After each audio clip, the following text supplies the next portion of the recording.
ஈவி.கே. சம்பத்துடைய மறைவிற்கு குறிப்பாக மறுமலர்ச்சி திராவிட கழகத்தினுடைய தலைவர் வைகோ அவர்கள் தன்னுடைய அறிக்கையை வெளியிட்டிருக்கிறார்.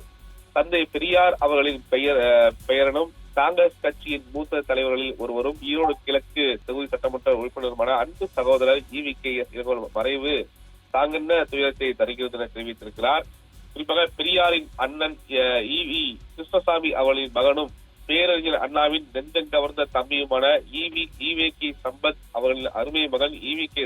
இளங்கோவன் அவர்கள் பழகுவதற்கு இனிய பண்பாளர் கொண்ட கொள்கையில் உறுதியானவர், காங்கிரஸ் இயக்கத்தின் சுயமரியாதை தலைவர் என்று சொல்லத்தக்க அளவுக்கு காங்கிரஸ் கட்சியில் தன்னை முழுவதுமாக ஒப்படைத்துக் கொண்டு தமிழ்நாட்டில் கட்சியை வழிநடத்துகின்ற தலைவராக உயர்ந்தவர். சட்டமன்ற உறுப்பினராகவும் நாடாளுமன்ற உறுப்பினராகவும் திறம்பட செயலாற்றியவர். டாக்டர் மன்மோகன் சிங் அமைச்சரவையில் ஒன்றிய ஜவுளித்துறை அமைச்சர் பொறுப்பினை ஏற்று தனது ஆளுமை திறனை வெளிப்படுத்தியவர். தமிழ்நாட்டில் மதச்சார்பற்ற முற்போக்கு கூட்டணியை வலிமையோடு எடுத்து செல்வதற்கு எவருக்கும் அஞ்சாமல் கருத்துக்களை முன்வைத்த சிறப்பு அவருக்குண்டு. தேனி நாடாளுமன்ற தொகுதியில் அவர் போட்டியிட்ட பொழுது நான் பரப்புரை மேற்கொள்ள வேண்டும் என்று பெரிதும் விரும்பி அழைத்தார்.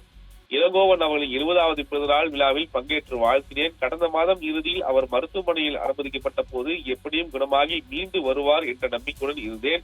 ஆனால் அவர் மூச்சுக்காற்று இயற்கையோடு கலந்துவிட்டது. அன்பு சகோதரி ஈவி.கே.